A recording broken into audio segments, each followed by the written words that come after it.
Welcome back, everybody. It's the Betting Pros College Football Podcast. I'm your host, Scott Bogman. Follow me on the Twitter at Bogman Sports. And it's a little different this year. I'm the host.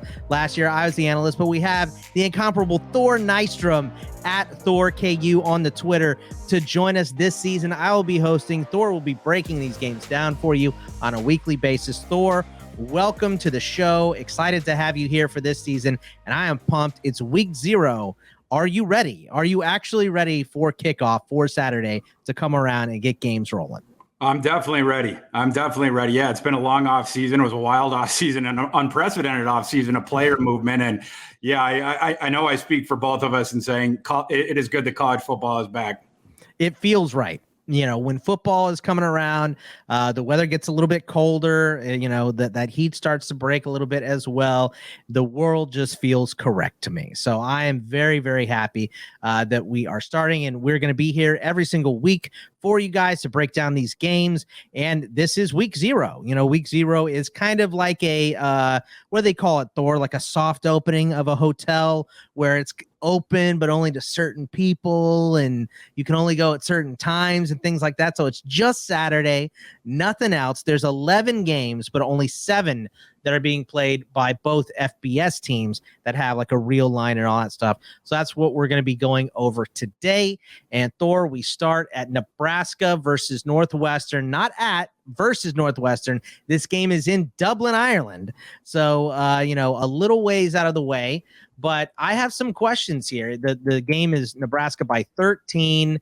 I believe you're, in Nebraska's favor here. Will Casey Thompson finally get Nebraska's offense on track under Scott Frost? Do you think that's going to happen? And for Northwestern, they were good for a long time, but they've been rough recently. Can we expect improvement, or do you think we're going to see more of the same from Northwestern? What do you think of this game? Yeah, there's lots of things going on here. This is going to be a really fascinating game on multiple different levels. I mean, let's start with Nebraska. Fascinating offseason for them. I mean, I thought a lot of people thought Scott Frost was going to be fired. Trev Alberts decides to keep him. It was sort of on this prove it sort of scenario of we'll give you the one off season and then we'll give you one more year. We'll see how it goes.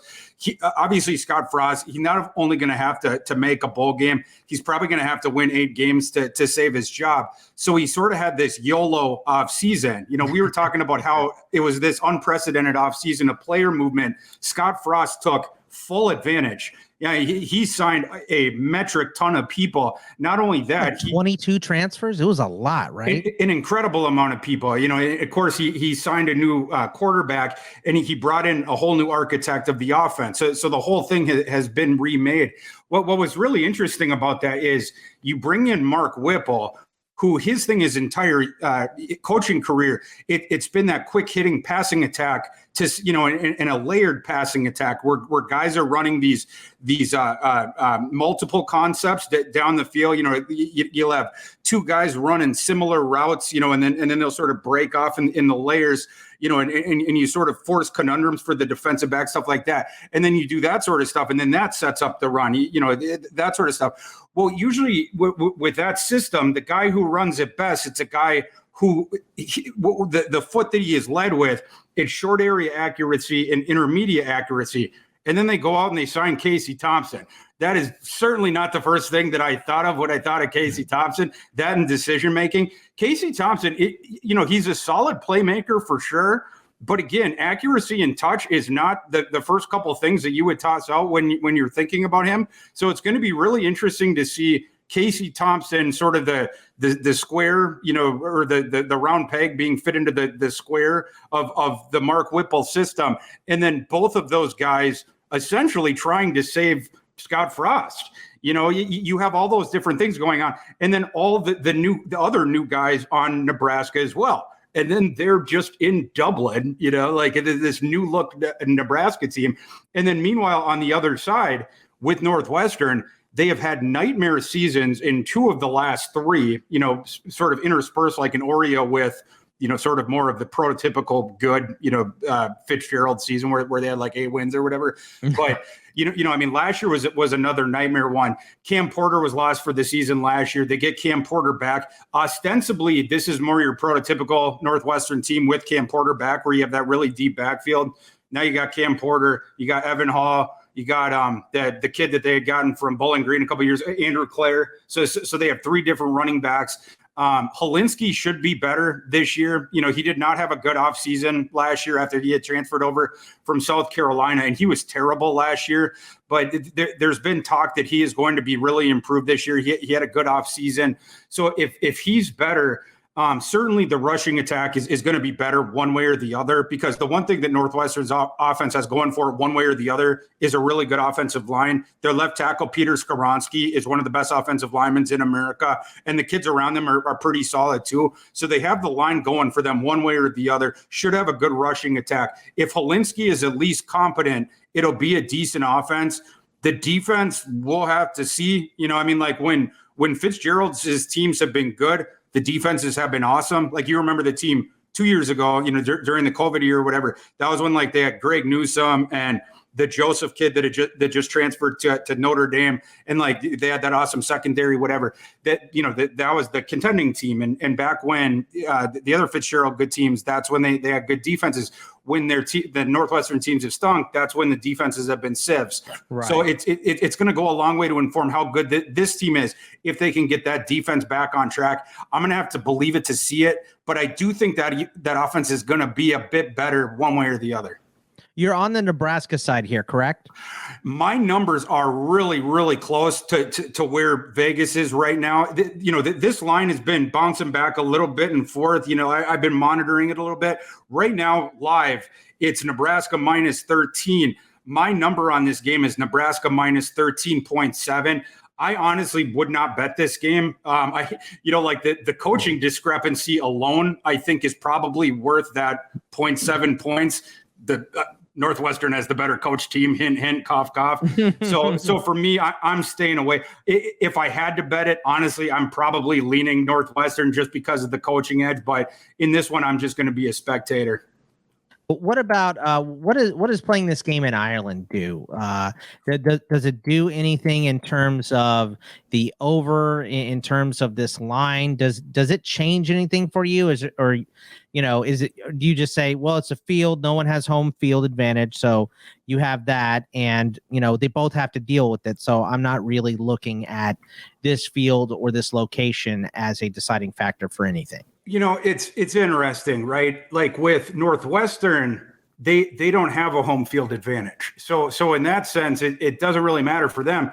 Whereas with Nebraska, they do have a home field advantage. However, I'm not sure that this season starting out that Frost would have wanted to play at home right away in the season, just because if something bad happened right away, the stadium would have been deflated right away. Because right now, the way that it is for Frost, people are really tepid about him, and people are either ready to want to believe in him or to move on really quick. And so it's probably better for him that the opener isn't anywhere even close to America, to be honest. So for both teams, it's probably not a bad thing. I think it probably plays into Frost's hands more, just for the reasons that I was specifying. So 49.5. You have a lean one way or the other?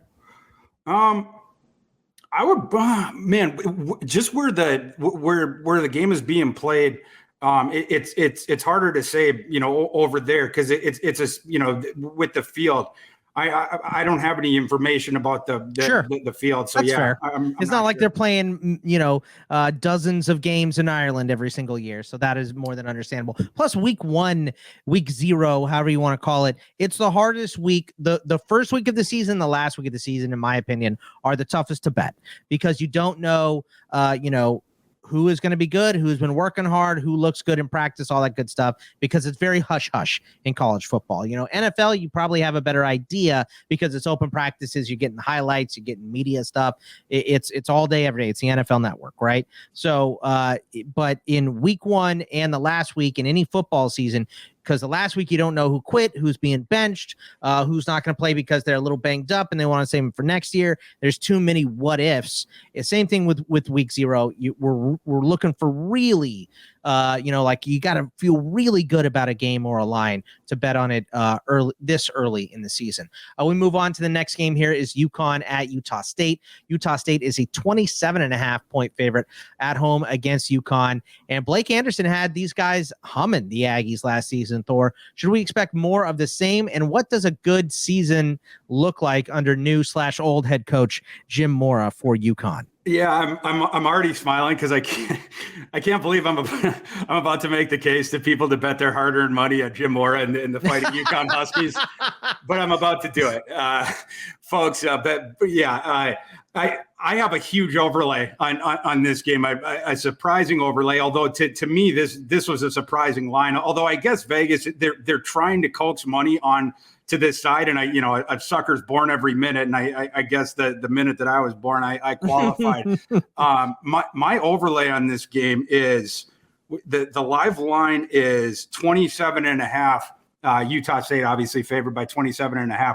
My line on this game is only Utah State minus 15.7. So I have an overlay on this game of 12 points. So by definition, I am going to be betting on on UConn and Jim Mora's return to college football. It's hard to make a case for Jim Mora's first roster with UConn, although he is going to inject energy back into a roster, into a program that has not had it in a very long time. Randy Edsall. Oh my God, Randy disaster. Yes, speaking of his return to the UConn program, that one was really, really bad. And they kept bringing him back, and then they didn't even want to play football during the COVID season, and that all of Edsall's players were quitting, and they didn't want to fire him because they didn't want to pay him and another guy at the same time. It was really bad there. So they finally got rid of him. They bring in Mora, who, people get annoyed at Mora's shtick, just like they get annoyed at PJ Fleck's shtick if they're outside the area. But, I'm living in Minneapolis, and people happen to enjoy Fleck here, and they enjoy row the boat. Row the boat. Yeah, it's fun. Maybe it's corny or whatever, but it works for them kids. So do it. It works. Yeah, exactly. Yeah. And, and at UConn, you're always going to have a talent discrepancy.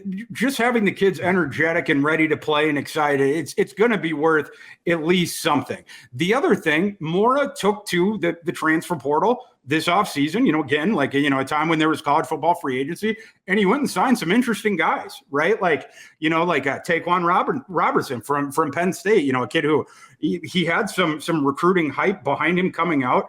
We saw him play. He is a good runner. To this point, he has zero accuracy. So he's one of those dual threats that is only, he's a dual threat that can't throw, basically. But he can do one thing, which is that the UConn quarterbacks in the past have been able to do zero, the past 4 years. So at least you got that going for you. And he has a couple other quarterbacks in there too, where they're having the competition. We'll see who ends up winning it. But, and Nathan Carter, the running back that they have, he can do a couple things as well. We'll see, what they can end up tossing together. As for Utah State, last year was the dream season, right? They went 11-2 basically by sneaking up on everyone in Blake Anderson's first year, literally just by ambushing people. And it happened really quickly, right? Even in early October, we didn't really realize it was happening. And then all of a sudden you looked up at the standings and you're like, wait a second, how is Utah State 7-2? And then all of a sudden they were, 10-2 and then 11-2. It's what is going on here? Utah, I think this is an important point though. Even though Utah State finished 11-2, they only beat 2 teams by 28 points or more last year. One of them was an FCS team. And the other one, by the way, was a solid team. Granted, I will say, San Diego State. I did happen to watch that game, the entire game. San Diego State, I don't know what was going on in that one. They might have had COVID or something. They also no-showed it. It was one of those games where, I don't know if San Diego, there was a frat party that I the hangover game. Yeah. It was one of those where it was, it was really weird. But anyway, most of the rest of the season, Utah State was like Utah State has one of those, Blake Anderson's ethos. It's like the clock controlled quick hitting passing game, right? And Logan Bonner's like one of those pocket passers with, it's like I was just talking about, like the pocket passer with good short to intermediate accuracy, right? And they're looking to control the clock and control the ball with those quick hitters, and then we're going to move the chains and like stuff like that. And they would keep the scores would be close in a lot of their games, and they would end up, pulling the games out at the end. So 27 and a half just seems like way too much, even for UConn, a dog that has been a dog for a while, right? Exactly. I think the UConn is going to be able to hang around. And I think Jim Mora is going to try to do clock control stuff on his own by establishing the run on his own right between Roberson, between Nathan Carter. Yeah. Let's go over to Wyoming at Illinois. Illinois is an 11-point favorite here. And Wyoming, they were solid last year, but they have a lot to replace. So I think for most, we expect a step back for them, for the Cowboys. Brett Bielema had the Illini heading in the right direction. And Thor, this line from your win total preview, a Kirkland brand Wisconsin is just so fantastic. A+ on that line, Thor. Absolutely wonderful line for a description of the Illini here. So who do you like in this game, and what do you expect from these teams this year? Yeah, and Bielema is building a Kirkland brand Illinois, or at Illinois, and he's done it very quickly. He has, like, his average offensive lineman is. Do you remember it from the pieces? Like 325 or 330 pounds. Like his average starting offensive lineman. Like they already have the behemoths. Yeah, exactly. Just enormous up front. He has the power running game established already. And he's already, it's weird. Like when Artur Sitkowski, like when he came in, he was like this ballyhooed 5-star quarterback. He's been a huge bust, but he was known as like this lead-footed pocket passer. Bielema, he signed him as a transfer. Bielema turned him into like this quasi dual threat, where he's like, used as like this hammer quarterback. So Bielema, like, he's able to turn guys into his vision for them or whatever. So like it what he does, it's impressive in its own right. And now he has signed Tommy DeVito to compete with Sitkowski. Tommy DeVito being another ballyhooed quarterback that didn't necessarily work out at his previous stop, but Bielema can, sort of mold him in his own image or whatever. The Illinois' passing game is not going to be appreciably better than it was last year. But the good news is they should be able to run just as well as they did last year. And the thing about the Illinois team is they're going to do what they do, which again, it's just a super duper knockoff version of like what Wisconsin and Iowa does. They're going to control the clock. They're going to shorten the game. They're going to put their defense in as good a position as they possibly can. They're going to play the field position game. And then they generally play really good special teams. Like that's really all it is. They want to play the situational football game. And Bielema like did pretty good with it. Like they sort of scratch and clawed their way to 5 wins last year. I'm a little bit tepid on them this year, as far as taking the next step, because I don't know where you're going to, like, if you look at the stock ledger in every single column, I'm not sure where it jumps up this year, because I think he got as much as he could like right away. And, and again, right. I'm not sure what position it jumps kind of up. Maxed out last year. Sure. Exactly. Once he gets the better quarterback or he gets like the stud running back, I think that's where it starts to tick up. But I think this team is right around as good as last year's, which, should probably be, good for, 4 to 5 wins or whatever, going to be respectable. But, I think it's right around there. Meanwhile, Wyoming, it's what Wyoming is. Like Craig Bull's teams always play solid defense. They lost a lot of defenders, over the offseason. They also lost their quarterback in the transfer portal. They lost Xavier Valade too, but they didn't care about that because Titus Swen had knocked him out of the starting lineup at the end of last year. So that was one of those where they didn't really care. But Wyoming teams, they're always well coached just because of Bull. So I expect that to be the same thing. To me, at the end of the day, this line is too high. And I'll tell you why it's too high. Brett Bielema does not care about beating teams by double digits. In fact, he doesn't want to. He wants to keep the scores as close as possible, just like Ferentz, just like they do at Wisconsin. Whereas that's exactly Wyoming's ethos too. These are two coaches that want to play in 3-point games. That, to me, this line should be 4 points, 3 points, something like that. My adjusted line on it is Illinois -5. I'm taking Wyoming.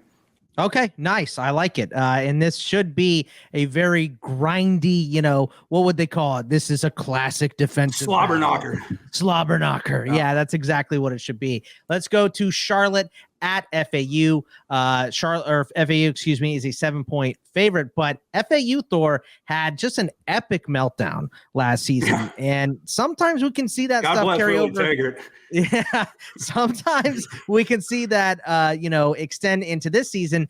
And Charlotte is a team that was good on one side of the ball, or not really good, I guess I should say average on the offensive side, and the defense was really bad. Can we see their defense improve enough for them to contend this year and maybe fight for a bowl game? And who do you like in this game? Yeah, I think Charlotte could take that step up. Healy's been building that thing up, and you got Reynolds back. You have a really good receiving core there as well, and I like the offensive system. They're getting closer and closer and closer, and meanwhile, like FAU, they play pretty good defense, and N'Kosi Perry, he's okay, for what he is, and you have okay skill position guys, but there's just a cap on the offense, and I think on the team overall. First of all, because Willie Taggart is just sort of a risk-averse coach, and I think that hurts you against good opponents because there's sort of that lack of killer ends. It's sort of like being a Vikings fan where Mike Zimmer is always coaching not to lose when you're playing good teams. You give away, close games, whatever. But they also have a dearth of skill talent. And I think that hurts as well in some of these coin flip games as well. I think FAU is a solid team, but to me, they're more of like that gatekeeper type of a team. They're just sort of a middle tier team, and Charlotte is moving right into that phylum as well. So for me, that these teams are probably closer than they might appear to the naked eye. In Vegas right now, this line is Charlotte +7. The game is in Boca. My adjusted line on this game, it's FAU minus only 4.7 points. I like Charlotte. I like Charlotte a little bit more, I think, than Vegas this year, and I like Charlotte in this game as well. And there's another game here, North Texas at UTEP, which is kind of interesting. North Texas is favored by 1 point, but looking at your win total articles on Betting Pros from earlier this month, you like UTEP to hit the over. This is a close game that they have at home, Thor, so they got to win this one to get towards that over, correct? Maybe, yeah. They do. they do have a lot of what do you call coin flip high. It's a high schedule, and there is a lot of those ones that are close in there. So I'm not gonna put them in the top. You don't have to have this one, right? Yeah, exactly. But this is a close one. This of course, just by definition with the line. But it's a pretty interesting one too. Obviously UTEP had a really good season last year, and UTEP was one of the most interesting teams in the nation in that you could cut their performance really predictably. I think it was like in my numbers, I think it was like you could cut it at in my power ratings at like number 102, and like the teams ranked below 102, they went 6-0 against them. It was like something like that, or maybe it was 7-0 if you had the bowl game. And then the teams above that, they went 0-6 against, and they got absolutely rolled. Like they lost by like 25 points per game or like something like that to those teams. So they were one of these teams that like, could control the lower teams and sneak out the wins against them, but would just get blasted by any team that had more talent than them. North Texas, what's interesting about this matchup then is North Texas is right on that line. They're not crazy more talented than UTEP, but they are more talented than UTEP. Again, not appreciably, but they are. So by this rule, I guess just by precedent, you would say that the North Texas would beat them. But again, it's not by a ton. So we'll see if UTEP has taken a step forward just by the results of this game. What I like about North Texas is skill talent. They have some of the most skilled talent in the G5. Their receiving room is awesome. If Jair Shorter and Tommy Bush are healthy, those guys are really, really good. They're big league players if their bodies don't betray them. And they join the Burns or Roderick Burns. I was blanking on his first name. Yeah. If the other two guys, they're outside receivers, both studs, and then Burns, you join the slot. Now you have 3 stud receivers. You just have to figure out the quarterback thing, because Austin Oon, who's now like 40 years old, whether he can become competent, or Grant Gunnell, whether you finally sort of unearth, he was a hype guy coming out. You get competent quarterback play out of one of those guys, everything is going to jump up, because North Texas also has like 5 running backs. Now that Oscar Attaway is back, because last year they played like 4 different running backs after Attaway tore his ACL in the summer. Very frustrating for CFF, Thor. I know you know that. Exactly. So. And almost all of them were good on a per touch basis. But yes, it was super frustrating for CFF players because of that. How about this is one of the most interesting games, I think, of the week. Nevada is a 9-point favorite at New Mexico State, but Nevada has lost so much, Thor, that I feel like I don't know if they should even be favored in this game. At least they should not be favored by 9. I think that this should be a closer line here. What do you think of this game? Is this a Nevada walk? Because we know last year would have been Nevada by 30, but they lost so much. Their coach left, took transfers. A lot of their talent went to the NFL as well. Romeo Doubs, Cole Turner. So what do we think of this game? Can New Mexico State, Marcus Arroyo, can he lead these guys and challenge Nevada in this game? I agree with you. This is one of the most interesting games of the week, and that right there shows the level of our depravity. It is week 0, man. Yes. We'll take what we can get. We'll take a hit. That's what it is. That's all we're getting here. Yeah, because this game, I mean, just in a vacuum, is like the ugliest runt of but it also is super duper fascinating because like Nevada, on the other end of it, USC is one of the most. In fact, I believe it's the most remade roster and staff year over year, probably in college football history. Nevada is like on the other end, where it also is, but like on the negative polarity of it. Obviously Norvell left for Colorado State, took basically his whole staff with him, took damn near half his roster with him as well. And then Carson Strong, went to the NFL. Multiple other players went to the NFL as well. But unfortunately, that wasn't all for Nevada. A bunch of their other players left as well. I mean, this was an exodus unlike any exodus we have seen before. You're talking a total crater. They hired this relative unknown, like in the outside football world, in Ken Wilson.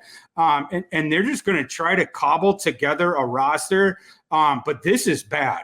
And people are starting to realize this is bad. Like earlier on in the offseason, I saw that their win total, I think it had opened like maybe like 6 or 5.5 or like something like where it was way too high. It's down to 3.5 now. Hammer that under. Yeah. Maybe not now. 3.5 sounds about right. Yeah. Now it's down to where it ought to be, but like it was obviously way too high before.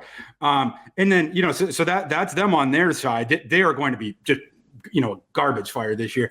And then New Mexico State side, they've been a garbage fire for a long time. So it's like, it's like that Toy Story gif where it's Woody looking at the spoon saying, you're just like me, trash. But they get Jerry Kill, and Jerry Kill's, he'd been out of the game for a while, he's rebuilt some programs though. He's done it before. Jerry's a builder, and he's one of our own here in Minneapolis. He built up our Gulfs for a while, and obviously he had to step away from the game for health concerns. But it's really good to see him back on the sidelines. And if he gets some time, he's certainly going to build them back up. Like it's one of those things where he has a proven method. He's going to build them back up. It's probably going to take him more than a year, because he's starting, from the ground up here. This program has been really bad for a while. He doesn't have a lot of pieces, so like some New Mexico State teams in the past, even though they've been really bad, they've had like one piece. Like you remember that New Mexico State team that had like Larry Rose for a couple years, or, they here and there, they've had like one good player. This team really didn't. But, again, this was the offseason of all the player movement, and Jerry Kill did a couple interesting things in the transfer portal. He took some stabs and threw some darts. One of the interesting ones was there was a really good JUCO quarterback that some other teams wanted too. This kid named Diego, I believe his last name is Pavia, Diego Pavia. We'll see if they can hit lightning in a bottle with that kid, or, with a couple of their other guys. But, again, Jerry Kill knows how to coach, and he knows how. Here's an important thing. He knows how to coach on game days. Like, that guy doesn't make mistakes, like, both with play calling and also just like the in-game stuff. It's one of those things when you're watching his team, you're never like upset at the decisions being made. It's like one of those. So, I trust my money, like betting on him, one of those things. And this is one of those where now the line has come back down where it is closer in line with reality. Like 2 weeks ago, even this line was way off. Earlier in the offseason, it was way off from reality. Yeah. Now it's much closer to in line with reality, because in these last couple of weeks, people have started to get in tune with how bad Nevada is. Because the Nevada beat writers are like starting to write like, guys, this team is going to be. This does not look good right here. Yeah, hot garbage. The live line is all the way down to 9 points. My line, my numbers, it's New Mexico plus 7.2. I still think that the line is too high by a couple points. And I would tell you, I think New Mexico State is a live dog here. I will probably wet my beak a little bit on this money line, and I'll have a little bit on the spread too. And I don't know why I said Marcus Arroyo. It's that trio of New Mexico State, UNLV. I will flip them in their entire teams in my brain for whatever reason. I can't get it right. The last game that we have on the schedule, last FBS game, is Vandy is an 8.5 point favorite at Hawaii. You have Hawaii in this game, I think, straight up, right? Are we still there? Is it going to be Hawaii winning this game with this high-powered offense? This is a nicely recruited team, I would say, in Vandy, but they just have not put it together for a while here. So should this be Hawaii favored? Is the wrong team favored in this game? Yeah, this is one of my biggest overlays of the entire week 0. Like you said, live in Vegas right now, it's Vanderbilt minus 8.5. My adjusted number on this game is Hawaii minus 2. So I have an overlay on this game of 10.5 points. I do believe the wrong team is favored here. In a vacuum, in my power rankings, I think I have Vandy just slightly, ever so slightly ahead of Hawaii. But with the home field advantage, it flips it a little bit. There's a couple of different things going on. I mean, obviously, both of these teams are they're quite bad. With Hawaii, Timmy Chang is coming back. The favorite son. He's replaced Todd Graham.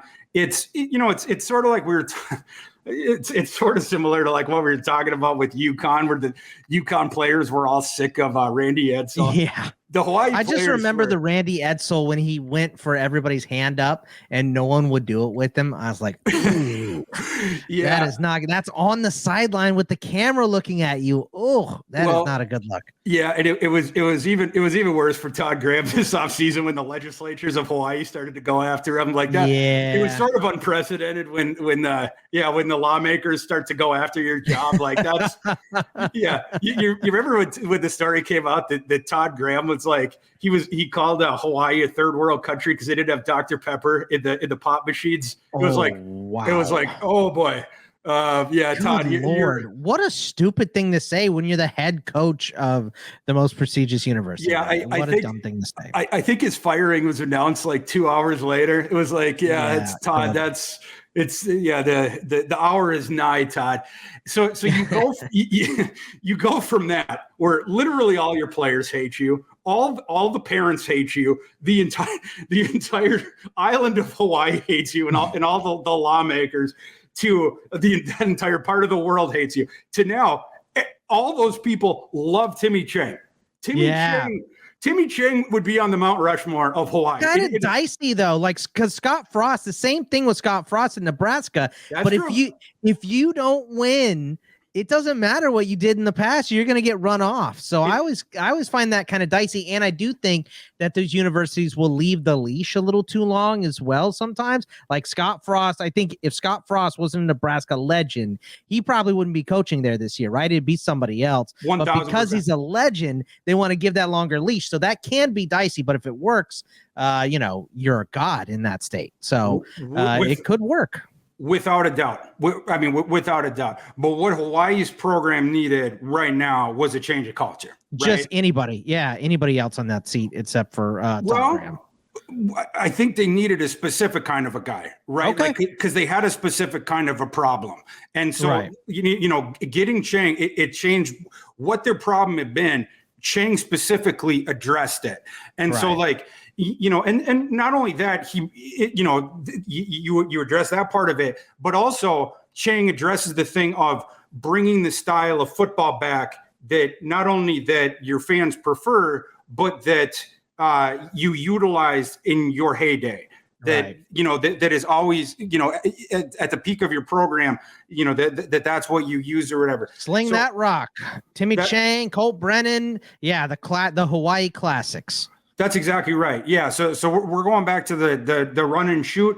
That should be good. And we'll see if that ends up playing up the offense. They also have to fix the defense. That's been a problem as well. They don't have a ton of guys returning. I think it's six guys returning. It's another situation where they signed a bunch of transfers. The returning quarterback is Brendan Schrager. I watched that kid last year, was not impressed. He does have a decent arm. But just from my eye test, he did not seem to have a bunch of pocket presence. The accuracy, scatter shot was putting it nicely. I'll see, we'll see what Timmy Chang can do with them over the offseason, because that was obviously working with Graham, right. and he was a young kid at the time. But they brought in his competition for him. Kamon Cooper, who was a former hyped recruit for Mike Leach, who was brought in to run the air raid at Wazoo. It obviously didn't work out there, but we'll see now down at Hawaii. And then Joey Yellen, who is another former hyped recruit. So you have a three-headed monster there, and then they have a whole bunch of different receivers, and you toss it together. Meanwhile, on the Vanderbilt side, They have their two quarterbacks back. Neither of them has acquitted themselves well. Mike Wright ended last season. He hasn't played super duper well. The backup was the guy that started last year, Ken Easter Seals. He hasn't been great either. The one good piece of news for that offense is you get back Ramon the Rock Davis, the guy who had been at Temple previously. Davis. That's a big running back. I mean, that's a big get back for sure. Yes. What I was going to say, that kid is going to play in the NFL if his body doesn't betray him. And that is an enormous if. Like, when he's playing, he's really good. Like, his talent level is not, like, for Vanderbilt fans, it's not super duper far off from Keyshawn Vaughn. Like, I mean, he's a good player. And not only that, like, as a runner, he can handle the usage as a receiver. So you can just feed him volume. But it's like this double-edged sword, because it's like you want to feed him all the candy, and just like, especially if you're this crappy team like Vandy, you want to like give him, 35 touches, because, whatever. Yeah. But he gets injured so easily. He's had all these different injuries. And last year he was playing really well in their first couple games, and they were all excited, and he's going to be our big bell cow this year. And we're going to give him, 250 touches. And then he gets injured, and he's out for the year in the second game or whatever. It'll be a huge deal for them, whether he can stay healthy this entire season. I don't know if they're going to try to platoon in. I think his name is Rocco Griffin off the bench. That was the kid that basically took over, when Davis went down, down the stretch last season, or if they're going to try to have Davis, this just time. Try to let him do it again and see if he holds up. I mean, might as well, I think, if you're Vandy, right? The definition of insanity, though, yeah, that's true. Yeah. So, I mean, but like if Davis was healthy, just speaking for this game, like if Davis makes it through this game, like, I mean, like he's going to put up, like 150, plus yards of total offense for sure. I mean, like he's a really good player. So, I mean, he's going to be the focal point of the offense. They also have a pretty good receiving core, Will Shepard is a pretty solid, stout outside receiver. So you have a couple pieces like that. It's just, just like the quarterback play, like I said, hasn't been there. And then they have issues on the offensive line. They actually had an NFL player there last year. It's this kid that transferred to Alabama. Like, he was a stud, and then Alabama's like, yeah, we're gonna take that kid. Yeah, I mean, that's just what happens to Vandy. Right. And then the defense stinks as well. So, I mean, I guess the cliff notes of this one would be these two teams are very much in the same phylum. It's just that Vandy's, traveling 4,500 miles the other way. I'm not really sure why they are laying, 7 points on the road like this. I like Hawaii to win this game outright. Yeah, I love it, Thor, and it's going to be an exciting season. We will be back with you guys next week. But before we go, once again, at Thor KU on Twitter. And Thor, tell everyone, what do you have coming up this week? And if I'm not even sure, we haven't talked about it, do you have like a weekly schedule of Betting Pros? What articles you're going to be doing? I know you're going to have a show with Thomas on Sundays as well. I think that will come out on Monday. So just let everyone know what the plan is for you here at Betting Pros so they can get excited about it and know where to find all your work. I have to even look at my schedule right now because there's there's a whole bunch of stuff on it. Like, I got a early lines column coming out on Mondays where I'll like update my power ratings and then put out the lines for like the coming week. I have the Sunday show that you mentioned where I'll say like I'll go over the early lines for the first time, like my projected lines for the coming week's games. On Tuesday, I'll do like a futures column, talking about like the updated future lines. And if there's any like Heisman bets or natty line updates that would be interesting, that have any value or stuff like that. We have a Discord. You and I, right? We have the Discord. Yeah. On Wednesday. Every Wednesday, we're going to be doing a Discord, I believe, at 5 Eastern, 4 Central. So we will talk college football with you guys for an hour on that as well. Talk about your lines, any prospects you want to talk about. That'll be a great time over there. And then and then this show. This show, of course. Yep. Yeah, every week. And then on Thursdays, I do a column with my 10 favorite sides of the week, every week going forward. And then on one thing I'm super excited about this year is on Saturdays, 10 a.m. Eastern weekly, every single week with Mike Farrell, the former Rivals national scouting director. We're doing a kickoff show where we go through every single game on the card, giving you guys betting advice, the sides, the totals, DFS, props. Mike is, I didn't know this before, but like just over the offseason talking to him, this guy is like a super sick savage with betting. Like he's been like he told me like he's just always down with like the DraftKings app and the FanDuel app like for years and stuff like this. And so we started chatting about all this stuff. And anyhow, we ended up conceiving this show, and I'm just like super stoked to be able to do it with him. So I hope people will check it out. I'm just jacked about it. I mean, look, that is 6-7 days a week you can find Thor giving you articles and giving you content for college football here at Betting Pros. You can follow me on the Twitter, like I said, at Bogman Sports, and you can find me here doing this show. I'm going to be doing an IDP show with Joe Pisapia as well, and we'll be doing stages on Wednesday night. I was doing them Mondays, going to be moving those to Wednesday night to talk about some fantasy football with you guys. And Thor is going to be on the show with Pat and I this week talking about the 2023 draft class as well. So we're going to get that all scheduled up and ready to rock for next week. So you guys can check that out. You can also see all my stuff over at indusleague.com that I do with the Welsh, baseball, football, all kinds of goofy stuff. That's why I have no beard right now. We do this thing on Wednesdays called The Wheel, and I had to shave my beard live on The Wheel. So go check that out if you guys would as well. But we will see you guys next week. Good luck and take it easy. We will see you then.